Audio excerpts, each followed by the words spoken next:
coup, en guise de conclusion, je vous fais 3 propositions pour comment on peut faire pour enrayer cette mécanique raciste.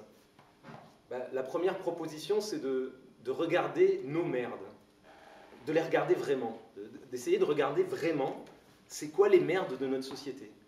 Déjà, je veux dire, on dit que les sociétés arabo-musulmanes sont sexistes. Regardons le niveau de violence sexiste qui existe dans nos sociétés.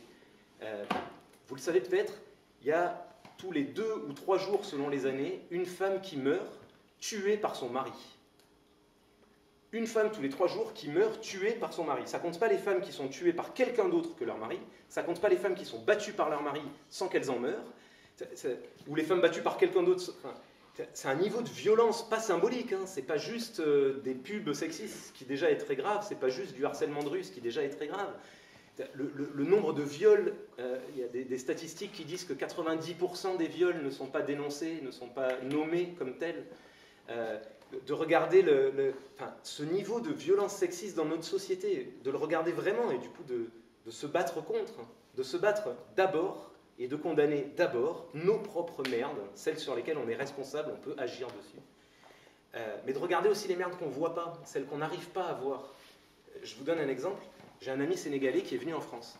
On est allé chez la grand-mère d'un ami, on est allé dans une maison de retraite. Et il a vu une maison de retraite. Et il me dit, mais c'est barbare ce que vous faites. Vous mettez tous les vieux dans un lieu comme ça, où ils vivent comme des... Mais c'est barbare. Et moi, je ne l'avais jamais vu, ça. Ce que j'avais vu, c'est... vous savez, on a eu des débats sur... c'est pas génial, les maisons de retraite, en plus les conditions de travail sont pas super, ça serait mieux qu'elles puissent... voilà, un truc de... Ça serait mieux que... Lui, il me dit, c'est barbare. Pour moi, là, tu me blesses dans ma culture, ça me tue que les vieux soient... Voilà. Ou le nombre de suicides, de dépression, de maladies psychiques qu'il y a dans nos sociétés. Enfin, voilà, regardez toute cette violence, de regarder notre racisme structurel, nos politiques d'immigration. Qu'est-ce qu'on fait vivre aux immigrés? C'est dingue. Il y a toute la population, tous les médias qui se sont lamentés, qui ont pleuré aux milliers de migrants qui sont morts dans la Méditerranée. Oh, que c'est triste, oh là là, c'est triste, c'est triste. Sauf que s'ils n'étaient pas morts, qu'est-ce qu'on aurait fait? On l'aurait mis dans des prisons, ils y auraient passé des mois, et on les aurait renvoyés dans leur pays, et ils auraient réessayé 6 mois après. C'est ça qu'on aurait fait. Et donc les gens pleurent, mais tu dis, quand est-ce qu'on va se rendre compte qu'on est des barbares, qu'on fait des guerres à l'autre bout du monde? Bref, j'arrête. Donc se battre et condamner d'abord ce qui nous concerne, nos merdes, avant de en sirotant un verre de vin, dire « Ah, l'excision, c'est mal. » Bien sûr, l'excision, bien sûr, mais battons-nous contre nos merdes. Pardon, je m'emporte, je suis désolé. Le deuxième truc, c'est, nous sommes tous dans la merde, oui, mais nous avons un point d'intersection. On peut faire des choses ensemble. On peut se battre ensemble. La LCR, avec Leïla, on peut se battre ensemble, mais à condition de construire des liens égalitaires, à condition de ne pas demander à Leïla de montrer patte blanche, c'est le cas de le dire, de montrer patte blanche, est-ce que tu es comme nous? Et si tu es comme nous, alors nous voudrons bien travailler avec toi. Construire des liens égalitaires, c'est accepter, par exemple, de donner la parole aux premiers concernés. De leur donner la parole, de faire en sorte que les premiers concernés, les victimes du racisme, puissent s'exprimer. Contrairement à ce qui se passe souvent. Je vous donne un exemple. D'ailleurs, nous sommes d'ici. Mouvement contre les expulsions de Roms qu'il y a eu sous Sarkozy, je ne sais pas si vous vous rappelez. Il y a eu un gros mouvement social antiraciste, D'ailleurs, nous sommes d'ici. Réunion de D'ailleurs, nous sommes d'ici. À cette réunion, il y avait la Ligue des droits de l'homme, syndicats, partis, toutes sortes de trucs. Il n'y avait que des blancs autour de la salle. Que des blancs. Alors, je ne sais pas, peut-être ça ne vous choque pas. Moi, ça me fait bizarre. Imaginez une lutte féministe où il n'y a que des hommes autour de la salle. Vous voyez le truc? Ça ne veut pas dire que les hommes ne peuvent pas se battre contre le sexisme, hein, c'est pas ça que je dis. Enfin, s'il n'y a que des hommes, on va se dire, tiens, il se passe un truc chelou quand même. Bon, voilà. Donc, que des blancs autour de la salle. Bon. Deuxième réunion, viennent 2 militantes voilées du collectif Génération Spontanée contre le racisme et l'islamophobie, en disant, on aimerait bien parler d'islamophobie parce que c'est le racisme qui nous concerne. La réunion dit non, l'islamophobie, ça n'existe pas parce que l'islam n'est pas une race, je cite, et on refuse leurs paroles, on refuse leurs mots d'ordre. Bon, elles viennent quand même à la manifestation. Nous sommes 3 à 500 manifestants antiracistes sur une ville comme Toulouse de 500 000 personnes, et les 3 à 500 manifestants antiracistes vire de la manifestation les femmes voilées en criant « On n'est pas là pour ça! On n'est pas là pour ça !» Voilà, donc, je sais pas, moi, ça m'a fait un choc, ce truc-là. En fait, qu'est-ce qui se passe, quoi? C'est quoi ce truc? Comment est-ce qu'on peut penser construire des liens égalitaires si on refuse que leurs paroles soient entendues, si on les vire de la manifestation parce qu'on n'est pas d'accord avec elles? Il peut y avoir un désaccord, hein. Mais, alors, je dis les 300 ou 500, c'est pas tous les manifestants qui les ont virés, évidemment, mais tu as eu un groupe suffisamment conséquent pour qu'elles se retrouvent exclues de la manifestation. Sous ces mots d'ordre-là. Donc, moi, je pense que construire des liens égalitaires, c'est au contraire accepter qu'on va peut-être pas militer de la même manière, avoir exactement les mêmes mots d'ordre, mais qu'on peut le faire ensemble et on débattra de nos désaccords. Mais faisons-le ensemble. Et le troisième et dernier truc, c'est de regarder nos identités. De regarder nos identités, c'est-à-dire d'abord, par exemple, de regarder qu'on est blanc ou homme, enfin dominant, que parfois on est dominant. Que s'il y a un système social qui construit des discriminations, s'il y a des gens qui sont discriminés, ça veut dire qu'il y a des gens qui sont privilégiés dans cette affaire-là. D'en prendre conscience, pas pour se flageller en mode culpabilité catholique, mais pour en prendre conscience et accepter qu'on puisse être vu comme blanc. Souvent, les gens, le simple fait de dire on n'était que entre blancs dans la réunion, ils disent oh, comment tu peux dire ça, c'est raciste, qu'est-ce que c'est que ce truc? En fait, non, on n'était que des gens qui ne sommes pas victimes du racisme et on est perçus comme blancs, on est des blancs, socialement parlant. D'accepter d'être vu comme dominant.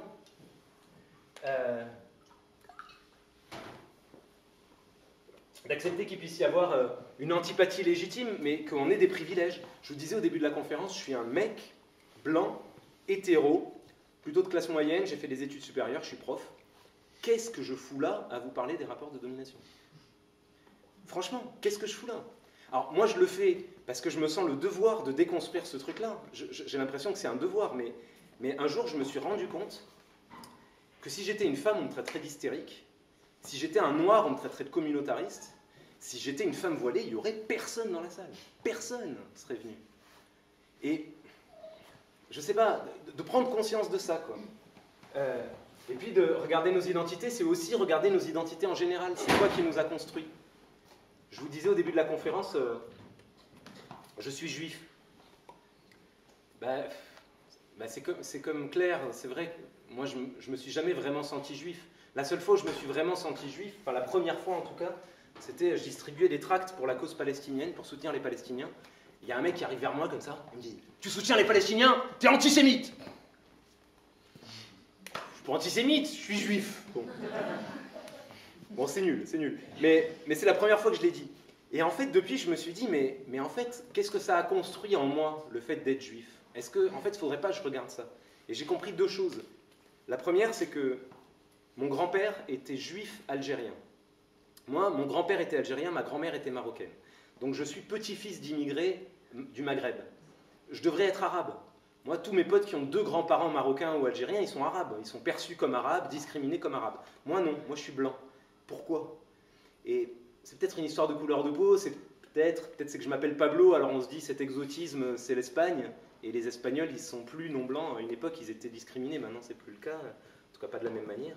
Donc c'est peut-être ça. Mais il y a une des raisons fortes, c'est que comme mon grand-père était juif algérien, il avait la nationalité française, contrairement aux Algériens musulmans qui, eux, ne l'avaient pas. Et donc, quand il a immigré, c'était pas une immigration qui baisse la tête, qui ramasse les poubelles, tout ça. C'était une immigration d'un Français qui venait en France, qui changeait de culture, mais qui venait en France. Et la deuxième raison que j'ai compris, c'est je me suis rendu compte que l'État instrumentalisait les Juifs. L'État, le gouvernement actuel, pour son alliance avec Israël, pour se dédouaner, pour se déculpabiliser de sa propre histoire, plutôt que de regarder et de faire le devoir de mémoire nécessaire et de regarder que Vichy, c'était pas l'exception, c'était la norme en France, enfin, plutôt que de traiter vraiment ça, ce qu'il fait, c'est que il fait quelque chose que quelqu'un a appelé philosémitisme d'État. Ça va être dur à traduire.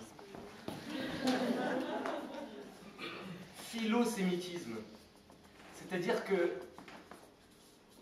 la nouvelle forme de l'antisémitisme au sommet de l'État, c'est pas de cracher sur les Juifs, c'est de considérer que tous les Juifs sont des alliés objectifs d'Israël, que tous les Juifs soutiennent Israël, puisque quand on critique Israël, l'État dit « vous êtes antisémite », il y a eu des condamnations pour des gens qui ont condamné Israël, c'est que l'État considère que le simple fait d'être juif fait qu'on est solidaire d'Israël.